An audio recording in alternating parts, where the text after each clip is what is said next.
Review کرنا، یہ سب نہیں تھا. وہ تو اس لیے آئے تھے کہ جناب چونکہ آخر میں جو اعلامیہ ہوتا ہے وہ کنسنسس ڈاکومنٹ ہوتا ہے، جی. وہ سب کا مشترکہ اتفاق جس پہ ہوتا ہے وہ چیز جاری کی جاتی ہے. تو وہ نہیں چاہتے تھے کہ دہشت گردی کے حوالے سے پاکستان کوئی بہت سخت الفاظ استعمال کرے ان کی غیر موجودگی میں، تو وہ گول پوسٹ خالی نہیں چھوڑنا چاہتے تھے. اور یقینی طور پہ سفارتی آداب کے تحت ہم نے بھی بہت سخت بات ان کے بارے میں نہیں کی، لیکن انہوں نے اس موقع کو یقینی طور پہ استعمال کیا کہ بین انہوں نے ایکسٹریمزم، سیپریٹزم اور دہشت گردی کے حوالے سے اپنی سوچ اور مفادات کی ترجمانی کی. لیکن انہوں نے ان وجوہات سے پہلو کی جس وجہ سے خود بھارت جو ہے آج کینیڈا میں اور دیگر ممالک میں بھی بدنام ہو رہا ہے. جی ڈاکٹر عثمان چوہان صاحب، یہ بتائیں پاکستان کے معاشی اشاریے آپ کے سامنے ہیں، اس کانفرنس کا پاکستان کی معیشت پہ کوئی مثبت اثر پڑے گا؟ بسم اللہ الرحمن الرحیم. یہ آپ کا بہت مناسب سوال ہے، کیونکہ آپ شارٹ ٹرم میں تو کوئی فرق نہیں دیکھیں گے، لیکن کیا پتہ اس تبادلہ خیال، ان مذاکرات، اس گفتگو کی وجہ سے آگے جا کے پلانز میں، آگے جا کے انتظامات میں مرکزی ایشیا کے اور اس کے پڑوسی ممالک میں شاید کوئی پیش رفت ہو جو کہ پاکستان کے لیے نہایت مثبت ثابت ہو. لیکن ایسے جو ہوتے ہیں کنونشنز اور ایسے ایونٹس کا ایک دم تو جائزہ معیشت پہ نہیں لیا جا سکتا.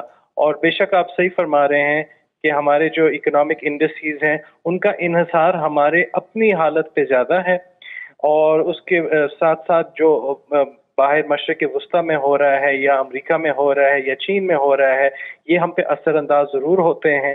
لیکن مرکزی ایشیا کا اتنا ہم پہ اثر نہیں ہوتا جتنا ہماری اپنی ڈومیسٹک اندرونی معاملات کا ہے. اور پھر جو سپر پاورز کے اپنے دور دراز وہ جو ہیں معاملے، وہ ہم پہ اثر انداز ہوتے ہیں. لہٰذا اس ایس سی او کا میں ایک دم تو کوئی فرق نہیں دیکھوں گا، لیکن یہ نہیں کہا جا سکتا کہ اس کے آگے جا کے بڑے اثرات ہم پہ حاوی ہوں. ڈاکٹر صاحب یہ بتائیے، چونکہ رچ کلچر ہے سینٹرل ایشین اسٹیٹس کا، ایک اکانومک ہب کہہ سکتے ہیں مسلم ورلڈ کے اندر، سمرقند، بخارا، باقی دیکھیں تو پاکستان کلچرل ایکسچینج پروگرامز کے حوالے سے بھی وہاں پہ دلچسپی رکھتا ہے اور بڑی اپورچونیٹیز ہیں وہاں پہ. تو اسی طرح ڈیلیگیٹس جو ہیں وہ ایجوکیشن کے معاملے میں، تو ایجوکیشن سیکٹر بھی ایک اچھا آپ کیا سمجھتے ہیں زرخیز باب ہے اس حوالے سے؟ جی بالکل، میں آپ کی بات سے بالکل اتفاق کرتا ہوں. اس کی وجہ یہ ہے کہ یہ بھی ہماری اکانومی کے، ہماری معیشت کا ایک حصہ بنتے ہیں. ٹورزم سے کئی سارے ممالک ہیں جو کہ بہت ہی زیادہ کماتے ہیں، اور اس کے علاوہ ایجوکیشن سیکٹر تو کئی ممالک کا اولین ایکسپورٹ بن چکا ہے، جس میں آسٹریلیا وغیرہ شامل ہیں. تو ہم اس کو اس پہلو سے دیکھیں تو نہ صرف کہ ہمارے لوگ وہاں جا کے لطف اندوز ہوں اور کچھ سیکھیں ان سے، بلکہ وہاں کے لوگ بھی یہاں آ کے لطف اندوز اور ہم سے کچھ سیکھیں. مطلب دونوں اطراف سے ملنا جلنا درکار ہے. اس کے علاوہ میں سمجھتا ہوں کہ ہمارے اپنے تھوڑے سے ذاتی تعصبات ہوتے ہیں، کیونکہ ہمارے جو اشرفیہ ہیں ان کا زیادہ دھیان ہوتا ہے امریکہ یا یورپ کا چکر لگانے کا. حالانکہ جو آپ نے کلچرل رچنس کی بات کی، یہاں ثقافتی اتنی چیزیں ہیں جنوبی ایشیا میں بھی اور مرکزی ایشیا میں، تو ہم اس کا کیوں نہ فائدہ اٹھائیں ایک اقتصادی لحاظ سے، اور ویسے ہی اپنے مطلب ذہن کھولنے کے لیے، اپنی تاریخ کو ذرا دوبارہ سے غور سے دیکھنے کے لیے. یہ بالکل آپ درست فرما رہے ہیں. جی امتیاز گل صاحب یہ بتائیے، اسی چیز کو میں آگے لے کے چلوں گا. ڈائیورسٹی ہے، پاکستان بھی ایک ڈائیورس کنٹری ہے، آئیڈیالوجی کے اعتبار سے بھی، کلچر کے اعتبار سے بھی، سویلائزیشن کے. تو سینٹرل ایشین اسٹیٹ جتنی بھی ہیں، قازقستان، سمرقند، بخارا، آذربائیجان، یہاں ہمارا نالج بھی بڑا ایک ہسٹورک ہمارا کنیکشن ہے، سویلائزیشنل بھی، کلچرل اعتبار سے بھی. تو ہم کیوں نہیں پاکستان ان کے ساتھ مل کے کوئی ایسی بات اس میں ہوئی ہے کہ ہم آپس میں کلچرل ایکسچینج پروگرام پہ فوکس کریں؟ جیسے ایجوکیشن ہے وہ بھی اکانومی کو اسٹرینتھن کرنے کا باعث بنتا ہے، اب دنیا اس طرف جا رہی ہے. یا پھر آن لائن جو ہے وہ ہم انٹرپرینیورشپ، بہت سارے مواقع ہیں، تو کیوں یوٹیلائز نہیں کر سکتے ان چیزوں کو؟ اس کانفرنس میں تو ان چیزوں پہ بات ہی نہیں ہوئی، نہ کلچر پہ نہ ایجوکیشن پہ. دیکھیے ہمارے ہاں سب سے پہلی بات ہوئی کہ کلچر کو سمجھا جاتا ہے ناچ گانا. تو یہاں پہ اگر اس قسم کے باہر کے طائفے آنا شروع کر دیں، جی جی آتے بھی رہے ہیں ماضی میں، لیکن ہمیں معلوم ہے کہ کبھی جماعت اور کبھی کون سی وہ اٹھ کھڑے ہوتے ہیں کہ یہاں فحاشی، بلکہ بڑے بڑے کچھ صحافی بھی ہیں جی وہ بھی ایک دم فحاشی کے زمرے میں چیزوں کو لانا شروع کر دیتے ہیں۔ دوسری بات یہ کہ ہمیں یہ بھی ذہن میں رکھنا چاہیے کہ ایس سی او کے جو قرارداد تھی یا اعلانیہ تھا، اس میں تو بڑے زور شور سے انہوں نے پہلے یا دوسرا پوائنٹ تھا، اس میں کہا گیا کہ تمام ممالک تمام شہریوں کے جمہوری حقوق کا احترام کرنا چاہیے، انصاف کرنا چاہیے، لیکن اگر غور کریں تو تمام تقریب بھارت کے علاوہ باقی تمام تر ممالک میں عملاً ڈکٹیٹرشپس ہیں، یا تو ایک جماعتی نظام ہے یا پھر 20-25 سال سے وہ حکمران بیٹھے ہوئے ہیں، تو وہاں پہ جو شخصی آزادیاں ہیں، جمہوری حقوق ہیں، وہ تو بس کہنے کی حد تک ہیں، اور اس میں یہ والا جو فریم ورک ہے مانے آتا ہے آپ کے زیادہ تعلقات بڑھانے کے لیے، تو ہمارے جو سیکیورٹی کے حوالے سے بھی زیادہ بات چیت نہیں ہو پاتی یا تعاون آگے نہیں بڑھتا۔ اس کی بنیادی وجہ بھی یہی ہے کہ چاہے روس ہے، چین میں آپ کو پتہ ہے ایک جماعتی جی نظام ہے، ان کا اپنا ایک ایکو سسٹم ہے، اس سے باہر وہ سوچنا نہیں چاہتے ہیں، سوچتے بھی ہیں تو پھر اس میں رکاوٹیں بہت ہیں۔ تو ایسی بنیادی طور پہ نظام کی رکاوٹیں ہیں۔ پاکستان کا نظام یا ایران مثال کے طور پہ آپ کو، وہ بھی ایک ڈکٹیٹرشپ ہے، وہاں پہ باہر سے آپ جا کے بہت کم یہ جو کلچرل کی آپ بات کرتے ہیں، اس نوعیت کے جو دو طرفہ یا سے طرفہ ایکسچینجز ہیں، ممکن تو ہے، ناممکن کچھ بھی نہیں ہے، لیکن ان کی راہ میں ہمارے پھر نظام آ جاتے ہیں، ٹھیک چاہے پاکستان کا نظام ہے جو کہ اس وقت بڑی اکھاڑ پچھاڑ کا شکار ہے، چاہے ایران ہے، بھارت خود سب سے بڑی جمہوریت ہے، لیکن وہاں پہ آپ نے دیکھا ہے کہ گزشتہ 8-10 برسوں سے جو کچھ غیر ہندو اقلیتوں کے ساتھ اور خاص طور پہ مسلمانوں کے ساتھ ہو رہا ہے، وہ پھر مانے آ جاتا ہے۔ دوسری پھر جو پہلے بھی ہم نے بات کہی کہ اس نوعیت کے بلاکس کی ترقی، اس کے پنپنے کی بنیادی شرط یہ ہوتی ہے کہ ان کے جو باہمی نظام ہیں، گورننس کے نظام، وہ تھوڑے بہت اس میں ہم آہنگی ہو۔ ہمارے جو نظام ہیں مختلف ایک دوسرے سے ہیں، اس میں ڈائیورسٹی تو ہے ہی ہے، ڈائیورجنس بہت ہے، جس کو کہتے ہیں کہ ایک دوسرے سے وہ ہم آہنگ نہیں ہیں، جس کی وجہ سے اب بنیادی طور پہ آپ دیکھ لیجئے ایس سی او کے جو 23واں اجلاس ہوا تھا 2023 میں، اس کے بھی اکثر فیصلوں پہ عمل درآمد نہیں ہو سکا، بھلے ان کا تعلق دہشت گردی سے تھا، کلچر سے تھا، یا ہمارے وجہ کیا ہے، کیوں نہیں آگے بڑھ پاتا یہ؟ وہی تو میں بتا رہا ہوں، ہمارے نظام، یعنی ہم عام طور پہ لوگ اس کا موازنہ کرتے ہیں نیٹو کے ساتھ۔ نیٹو ایک ایسا الائنس ہے جس میں پیسے دینے والے بہت ہیں، امریکہ سر فہرست ہے، جرمنی ہے، برطانیہ ہے، تو وہ تمام ممالک پیسے بھی دیتے ہیں، پھر ان کی ایک نظریاتی تو ہم نیٹو کے پیرالل یہ ممالک شنگھائی تو یہ نہیں بنا سکتے اس میں پیسے دینے والا کوئی نہیں ہے، چائنا، رشیا پیسے نہیں دیتا، چین جو ہے وہ بڑے پھونک کے صرف ٹھیک ہے آپ کو امداد وہ دے سکتے ہیں، انویسٹمنٹ وہ کر لیتے ہیں، قرضے دے دیتے ہیں، لیکن اس نوعیت کے جو بڑے پیسے چاہیے ہوتے ہیں آپ کو رایامہ اشرافیہ کے اندر رایامہ ہموار کرنے کے لیے، کسی نظام کے اندر سرایت کرنے کے لیے، وہ پیسے خرچ کرنے پہ ان میں سے کوئی بھی ملک آمادہ نہیں ہے، جس کی وجہ سے ایس سی او ایک الائنس ہے، اچھی بات ہے، برکس کی طرح، کوارڈ کی طرح، لیکن ان جیسا یہ مؤثر ابھی تک وہ ٹائم لگے گا، ثابت نہیں ہو سکا۔ جی ناظرین، گفتگو کا سلسلہ جاری ہے، وقت ہوا چاہتا ہے ایک چھوٹے سے بریک کا، ملتے ہیں بریک کے بعد۔ ویلکم بیک ناظرین، پروگرام میں ایک دفعہ پھر آپ کا خیر مقدم ہے۔ بات ہو رہی ہے ایس سی او اجلاس پہ۔ پاکستان نے تو میزبانی کا حق ادا کیا، اس پہ تو سارے پینلسٹ متفق ہوں گے، اور جس طرح کی ہاسپیٹیلٹی ہے سب نے سراہا اس کو، جو ہم نے پیسفلی کروایا، اور اس میں کسی قسم کا کوئی ناخوشگوار واقعہ پیش نہیں آیا۔ اب پاکستان کی لیڈرشپ نے، تمام سٹیک ہولڈرز، پبلک نے، سب کا کنٹریبیوشن ہے، ساتھ دیا اور اپنے ملک کا امیج بہتر کیا۔ سید محمد علی صاحب یہ بتائیں کہ اس حوالے سے پاکستان کا امیج تو ٹھیک ہے کہ کانفرنس کی میزبانی کی، تمام اداروں نے، سب نے سپورٹ کیا، لا انفورسمنٹ ایجنسی سے لے کے جتنے ادارے تھے، لیکن سوال یہ ہے کہ اس کا مستقبل پہ کیا اثرات ہوں گے؟ جیسے امتیاز گل صاحب سے بھی میں نے عرض کیا کہ بھارتی وزیر اعظم کا نہ ہونا اور وزیر خارجہ کا آنا، اور اس میں بھی انہوں نے کوئی ایسی کنکریٹ بات نہیں کی جس سے کو برف پگھل سکے, معاملات آگے کی طرف بڑھ سکیں, کیونکہ نیبرز تو نہیں بدلے جا سکتے. انڈیا پاکستان جب تک ریزالو نہیں کرتے ایشوز کو, تو یہ شنگھائی تعاون ہو, کوئی بھی اجلاس ہو, تو کیسے معاملات آگے بڑھیں گے؟ دیکھیں, میں اس حوالے سے تھوڑی سی ایک مختلف رائے رکھتا ہوں. میں یہ بتانا چاہتا ہوں کہ دیکھیں, بنیادی طور پہ ایس سی او جو ہے یہ 4 خطوں کو آپس میں منسلک کرنے والی تنظیم ہے. جی سب سے پہلے شمال مشرقی ایشیا, جس میں منگولیا اور چین شامل ہیں, جی پھر وسطی ایشیا کے ممالک ہیں, اور پھر مشرقی یورپ کے ممالک ہیں, بیلاروس اور رشیا, اور چوتھی سطح پہ جنوبی ایشیا. ٹھیک. اور یہ بھی آپ جانتے ہیں کہ جنوبی ایشیا آخر میں لیٹر سٹیجز میں ایس سی او کا رکن بنا ہے. جی تو جب پاکستان اور بھارت ایس سی او میں ممبرشپ کے خواہاں تھے, تو میں یہ بتانا چاہتا ہوں چین اور روس دونوں میں یہ احتمال پایا جاتا تھا کہ یہ پاکستان انڈیا اپنے جو باہمی مسائل ہیں یہ لے کے ہر فورم پہ آ جاتے ہیں, اس کی وجہ سے وہ ترقی نہیں کرتے. ٹھیک. تو میں اس کو ذرا واضح کرنا چاہتا ہوں کہ جو ایس سی او کا فورم ہے وہ اس طرح کے جو بائیلیٹرل معاملات ہیں اس کے لیے نہیں ہے. اور دوسری بات, جو سفارتی آداب بھی ہیں اور جو نارمز ہیں, اس کے تحت پاکستان نے ان معاملات پہ بات کی. آپ نے وزیر اعظم کا ایک بڑا کنسٹرکٹیو پازیٹیو خطاب بھی سنا کہ ان معاملات پہ بات کی جائے جو ہم تمام ممالک کے مشترکہ مفادات سے ان کا تعلق ہے, اور وہ ایریاز آف کنورجنسز ہیں.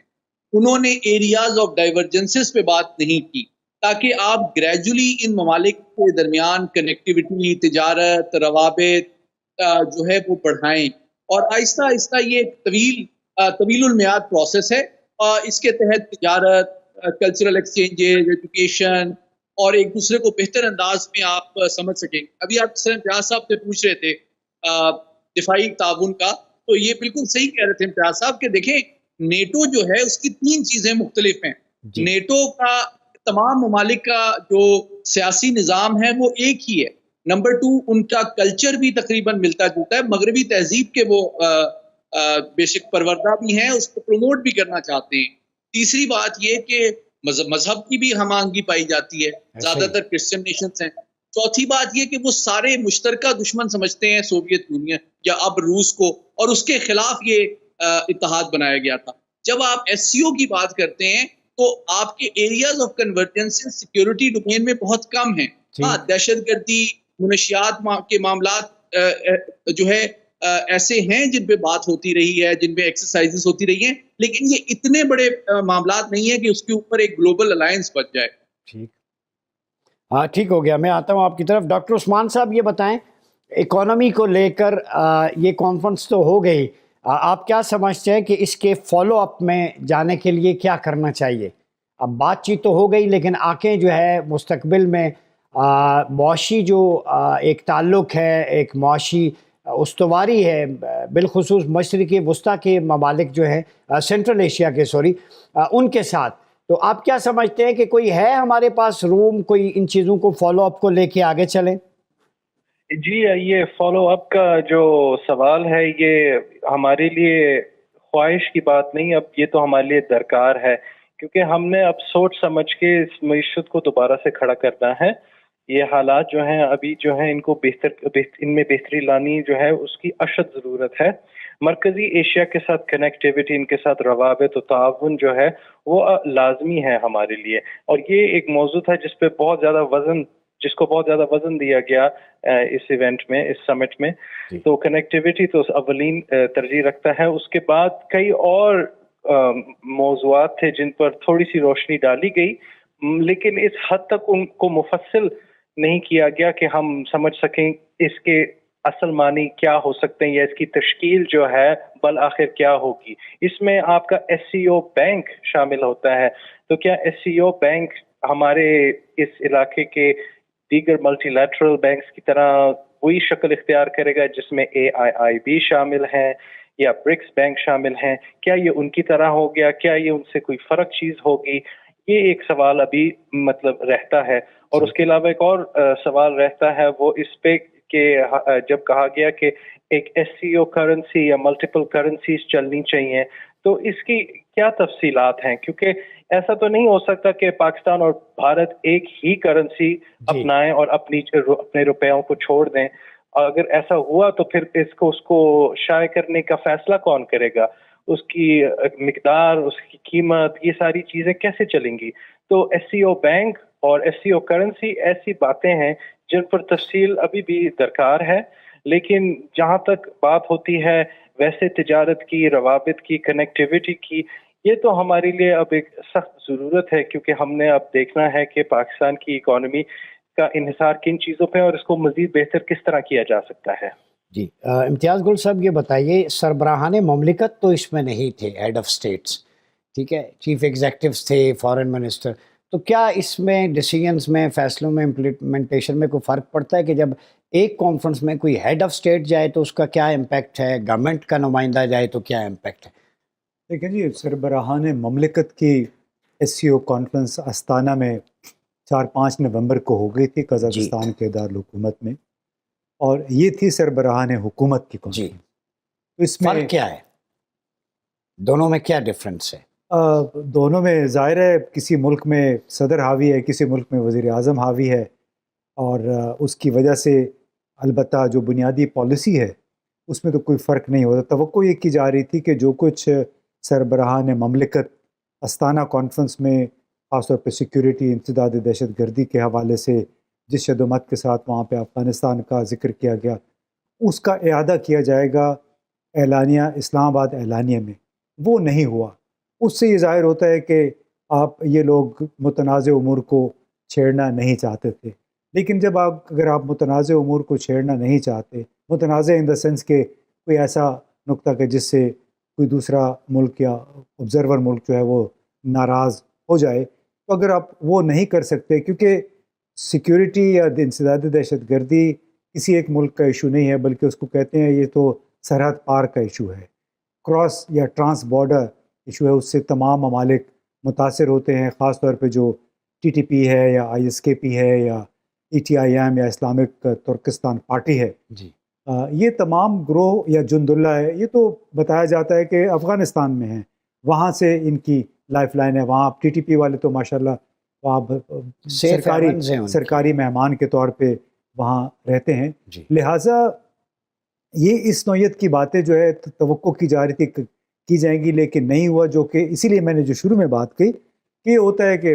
ٹھیک ہے آپ سب لوگ اکٹھے ہوئے ہیں۔ افغانستان کی بھی اس طرح سے سیریس پارٹیسپیشن ہمیں نظر نہیں آئی، اس کو تو بلایا نہیں گیا تھا نا، کیونکہ اس حکومت کو مانا نہیں جاتا، لہٰذا کسی سرکاری پلیٹ فارم پہ، اس نوعیت کے پلیٹ فارم میں جہاں تمام ممالک موجود ہوں، وہ بلایا جانا شاید مناسب نہ ہوتا، کیونکہ یہ سمجھتے ہیں کہ جو ملک اگر تسلیم نہیں کیا گیا، نہ اقوام متحدہ نے اس کو تسلیم کیا، نہ امریکہ نے تسلیم کیا، تو اس کو بلانا شاید مناسب نہیں ہے۔ بیک ڈور تو ان کے رابطے ہیں، دیکھیں وہ دو مختلف چیزیں ہیں نا، بیک ڈور وہ الگ چیز ہے، یہ تو کھلی کانفرنس ہے۔ تو کیا آپ سمجھتے ہیں کہ ریجن میں ایک بہت بڑا خطہ جو آگ میں جھونک رہا ہے، جس میں ہیومن رائٹس ابیوزز ہیں، جہاں سے ٹیررزم ایکسپورٹ ہو رہا ہے دوسرے ملکوں کو، اس کو ایسے ہی خالی چھوڑ دینا اور پھر بات کرنا سیکیورٹی کی، ریجنل اسٹیبلٹی کی؟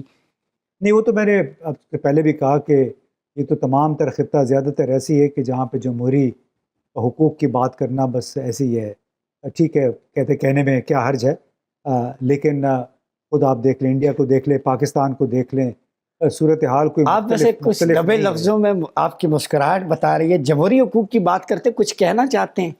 میرا خیال ہے آپ سمجھتے بھی ہیں میں کیا کہنا چاہتا ہوں، چاہے پاکستان ہے چاہے بھارت ہے، آج کل تو دنیا بھر میں ایک نیا پیمانہ مقرر ہو گیا، اگر میری بات پوری ہونے دے، کہ اس میں جو کچھ اسرائیل نے فلسطینیوں کے ساتھ کیا ہے، اس وقت تو 4 ملکوں کے خلاف جارح کا کردار ادا کر رہا ہے، اور اس میں مزے کی بات ہے کہ امریکہ، برطانیہ اور جرمنی نے کہا ہے کہ ہم آپ کو نئے ایئر ڈیفنس سسٹم دیں گے، مزید مالی عسکری فوجی امداد آپ کو دیں گے اگر ایران نے آپ پہ حملہ کر دیا۔ دوسری طرف سے وہ اسرائیل سے یہ بھی کہتے ہیں کہ آپ غزہ میں خوراک آنے دیں، یعنی ایک طرف وہ بھرپور اسلحہ دے رہے ہیں کہ لوگوں کو مارا جائے، اور دوسری طرف جو لوگ بیچارے مارے جا رہے ہیں، در بدر ہو رہے ہیں، ان کے لیے تھوڑی سی $200-400 ملین کی امداد بھی دے رہے ہیں۔ اسی کی جھلک آپ افغانستان میں بھی دیکھتے ہیں، آپ پاکستان میں بھی دیکھتے ہیں کہ جو جمہوری حقوق ہیں ان کی اب کایا پلٹ گئی ہے۔ پاکستان میں اقوام متحدہ کے جو universal declaration of human rights تھی وہ کافی اس کی چیر پھاڑ ہو گئی ہے. جی ناظرین، گفتگو کا سلسلہ جاری ہے. یہ وقت چاہتا ہے ایک چھوٹے سے بریک کا. ملتے ہیں بریک کے بعد. ویلکم بیک ناظرین. پروگرام مدینہ ثانی اور نظام حکومت میں ایک دفعہ پھر آپ کا خیر مقدم ہے. گفتگو کا سلسلہ جاری ہے شنگھائی تعاون تنظیم. اب ہم سم اپ کریں گے کہ ہم فیوچرسٹک جو اپروچ ہے اس کو لے کے کیسے آگے بڑھیں. سید محمد علی صاحب یہ بتائیے گا کہ نیٹو پہ بھی بات ہو گئی، شنگھائی تعاون تنظیم پہ بھی. آپ کیا سمجھتے ہیں کہ خطے کے معاشی، اقتصادی، سیاسی، دفاعی چیلنجز سے نمٹنے کے لیے شنگھائی تعاون تنظیم کا پلیٹ فارم ہی کافی ہے؟ دیکھیں، اس وقت جو ورلڈ آرڈر یا عالمی نظام ہے اس میں کافی تبدیلیاں آ رہی ہیں، اور میں سمجھتا ہوں دنیا کی جو بڑی طاقتیں ہیں وہ تو یقینی طور پہ ان کے درمیان ایک مخاصمت میں اضافہ ہوا ہے، چین، روس اور امریکہ کے درمیان. لیکن جو مڈل پاورز ہیں یا ریجنل پاورز ہیں اور ترقی پذیر دنیا ہے، میں سمجھتا ہوں کہ وہ ان کی اپروچ ایک ہیجنگ اسٹریٹجی کی ہے کہ they are keeping their options open.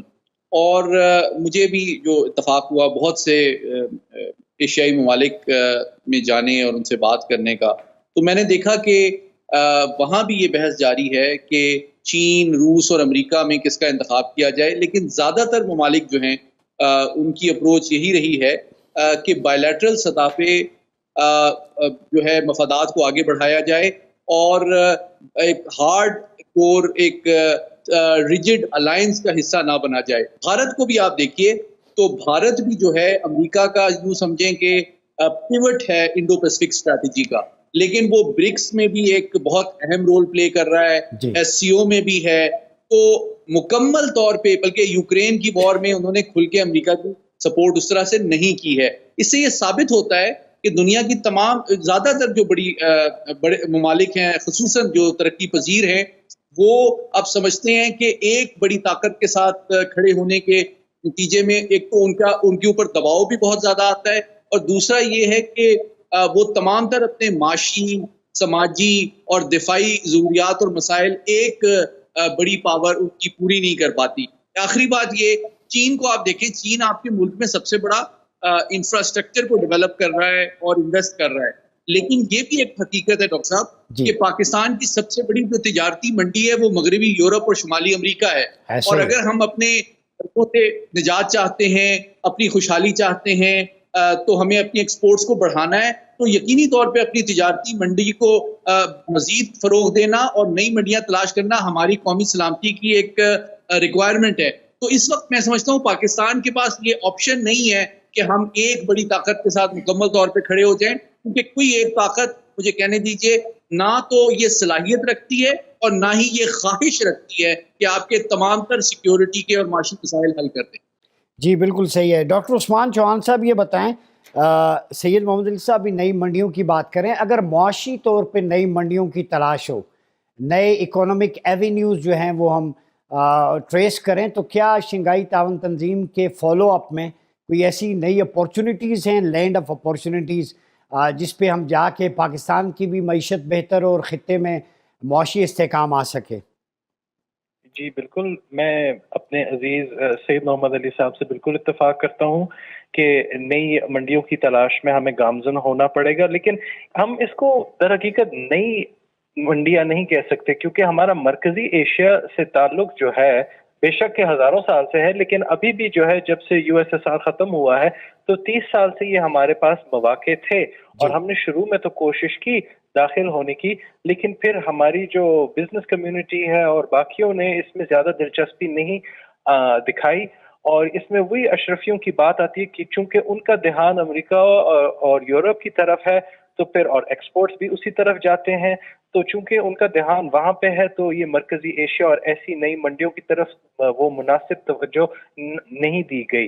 اور ایس سی او میں بے شک مرکزی ایشیا بہت اہم ہے، لیکن چین بھی ہے اور اب نئے ممالک بھی آ رہے ہیں، منگولیا وغیرہ. اور اس سے باہر بھی ہم اگر گلوبل ساؤتھ میں یعنی ترقی پذیر ممالک کو دیکھیں تو افریقہ، جنوبی امریکہ یعنی لیٹن امریکہ کی طرف بھی دھیان جو ہے وہ ضروری ہے. اور اسی طرح ہم دیکھیں گے کہ ہماری جو بزنس کمیونٹی ہے، ٹریڈرز وغیرہ اور سارے اکنامک فورسز یہ بیک وقت اگر ان ساری جگہوں کو غور سے دیکھیں اور یہاں پہ اپنی ایک جگہ ڈھونڈ لیں تو یہ ہمارے لیے بہت مفید ثابت ہوگا انشاءاللہ۔ اچھا یہ بتائیں، کل میری کچھ یونیورسٹی کے ڈیلیگیٹس تھے، پروفیسرز، ان کے ساتھ ملاقات ہوئی تو وہ کہہ رہے تھے ایک پروگرام میں بات کریں تھی artificial intelligence, machine learning, entrepreneurship. Pakistani students یہاں پہ پچھلے دنوں 2-3 یونیورسٹیز میں ایگزیبیشن لگی، وہ اپنے ڈرونز بنا رہے ہیں اور اپنی جو ہے وہ انسٹرومنٹس میں دیکھ کے حیران رہ گیا، پوٹینشیل بہت ہے۔ تو کہہ رہے تھے کہ سینٹرل ایشیا میں میرے خیال میں ہمارے لیے بڑی سپیس ہے، تو کیا پاکستانی جو نوجوان ہیں، جو سکل ہے ہمارے پاس، اور اس کو اس طرف لے جایا جا سکتا ہے؟ پاسبلٹیز ہے؟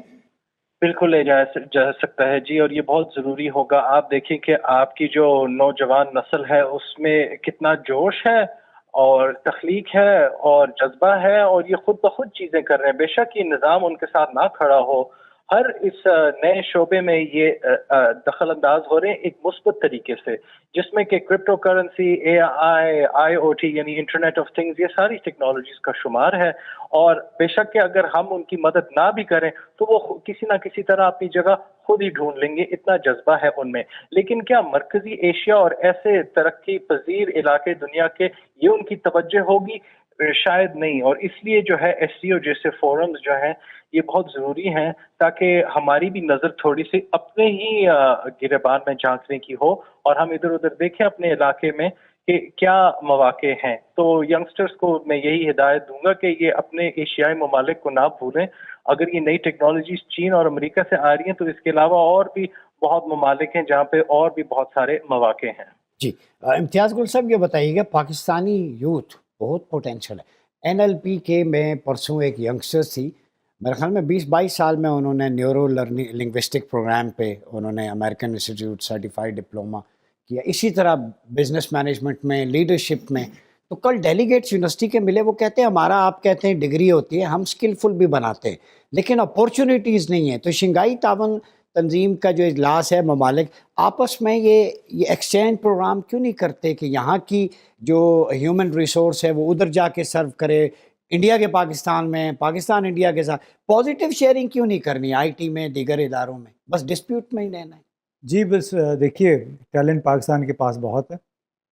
پہلی تو شرط یہ کہ ہمیں یہاں سے ٹیلنٹ بھیجنا چاہیے، مذہبی مبلغ نہیں بھیجنے چاہیے، جو کہ آج سے 30 سال پہلے ہوا تھا، جس کی وجہ سے سینٹرل ایشین ممالک نے پاکستانیوں کو ویزے دینے بند کر دیے تھے۔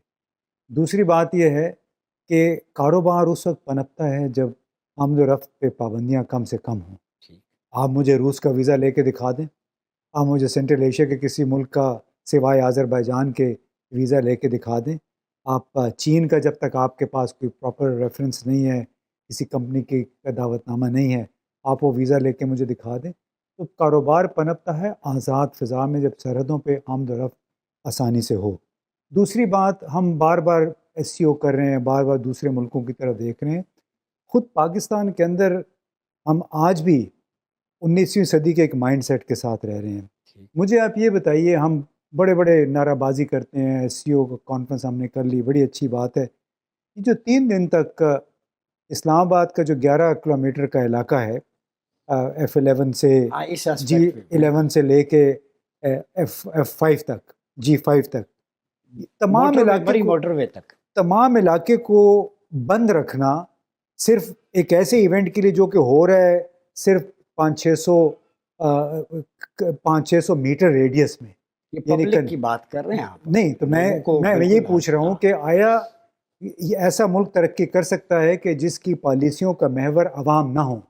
اب یہ 3 دن کے دوران یہ جو نقصانات ہوئے ہیں ان تمام 8-9 کلومیٹر کے علاقے میں لوگوں کے، چاہے پنڈی میں تھے چاہے اسلام آباد میں تھے، کیا وہ نقصان جس میں دیہڑی دار مزدور زیادہ متاثر ہوا ہے، کمیشن پہ کام کرنے والے لوگ زیادہ متاثر ہوئے، اس کا نقصان کیا یہ حکومت پورا کرے گی؟ اور اگر آپ نے اسی طرح کانفرنس سے منعقد کروانی ہے تو پھر یہ ملک کہیں ترقی نہیں کر سکتا ہے۔ آپ کو 19ویں صدی کے 21ویں صدی کے جو گورننس ماڈل ہیں، زیادہ سمارٹ سیکیورٹی آپ کو اختیار کرنی بجائے اس کے کہ ایونٹ ایک کونے میں ہو رہا ہے اس کی خاطر آپ نے پورا اسلام آباد بند کر دیا۔ بہت شکریہ امتیاز گل صاحب، سید محمد علی صاحب، ڈاکٹر عثمان چوہان صاحب۔ ناظرین، گفتگو آپ نے سنی، پاکستان کو خود اپنے اندر جمہوری آئینی حقوق کی بحالی اور آئین پر عمل درآمد کرنا چاہیے، عوام کے حقوق کا بھی خیال رکھنا چاہیے۔ امتیاز گل صاحب کے اس نوٹ پہ کہ جب آپ کانفرنس کر رہے ہیں تو عام آدمی کو، مریض کو، دہاڑی دار کو جو نقصان ہوتا ہے، تجارتی سرگرمیوں پہ، اقتصادیات پہ بات ہوتی ہے، 3 دن تو کاروبار تجارت اسلام آباد میں شہر اقتدار میں بند رہا ہے، تو اس پہ بھی سوچنا ہوگا کہ ہم دنیا کو کیا دکھانا چاہ رہے ہیں۔ پہلے اپنے ملک میں قیام امن کے لیے کوشش کریں کہ بیریکیڈز نہ لگانے پڑیں۔ پھر ایس سی او بینک پہ، کرنسی پہ بھی بات ہوئی، نئے ایوینیوز تلاش کرنے پہ بات ہوئی۔ اس کانفرنس کا فالو اپ کیا تھا وہ آپ جان سکتے ہیں، آپ بہتر بتا سکتے ہیں، لیکن اتنا ضرور ہے کہ پاکستان نے ایک خوبصورت میزبانی کا حق ادا کیا جسے دنیا نے سراہا۔ بہت عرصے بعد ایک اچھا پازیٹیو امیج دنیا کے سامنے آیا۔ اپنا بہت خیال رکھیے گا۔ اپنے میزبان ڈاکٹر مریاض عباسی کو اجازت دیجیے۔ اللہ حافظ۔